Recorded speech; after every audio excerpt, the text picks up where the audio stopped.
So guys, pauwi na sa Germany. Yan.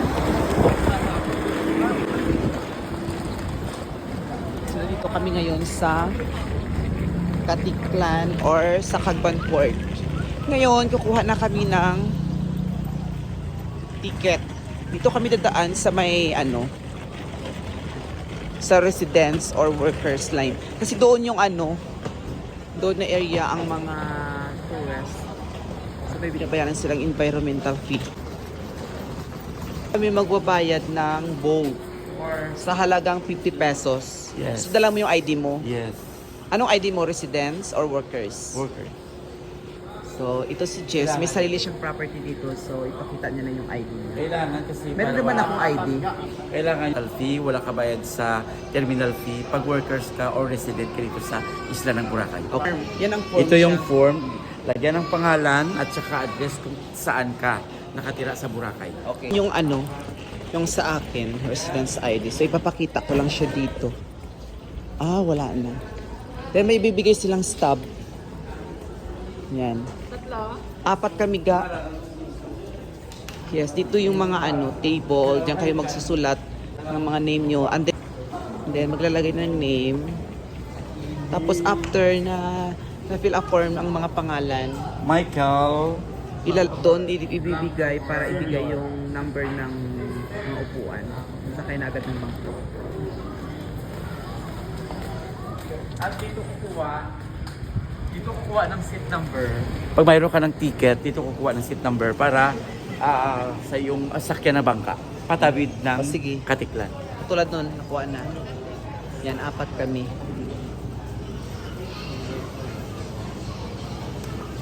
Yan. So guys, after nyan, hahanapin namin yung bangka. Patawid sa mainland. Let's go. Katiklan. Katiklan Port. Ito ay Cagban Port.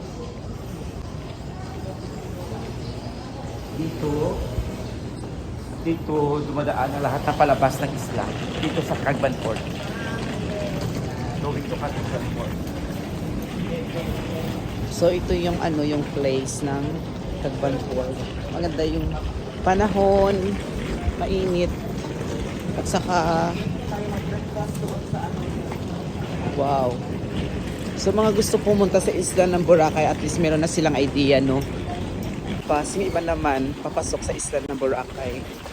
And yan, papasok sila sa isla ng Boracay. Yan. Mga workers, mga residents, at mga tourists. And then kami naman, ito yung aming boat.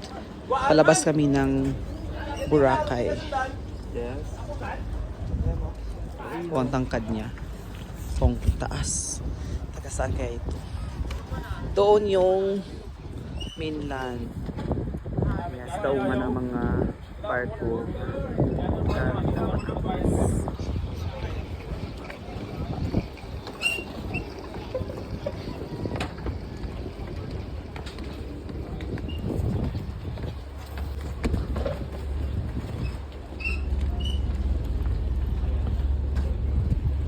And then sa mga maraming dala, huwag naman kayo magpa-porter. Bayad lang kayo kahit magkano. Katulad ni Kuya, yan, may dala siya. So ito na yung sinasabi ko. Hanapin yung mga upo. Ito ako nakaupo, 7K. Kailangan ng seat number. Ito yung seat number. At saka, sa taas ng seat number, may nakapangalan. Yan ang pangalan ng sakyan mo na bangka. Kasi iba-iba dito ang pangalan ng mga bangka o motor bangka. So may pangalan, basahin mo kung ano talaga yung nasa taas. Yun ang sakyan mo. Okay? Okay.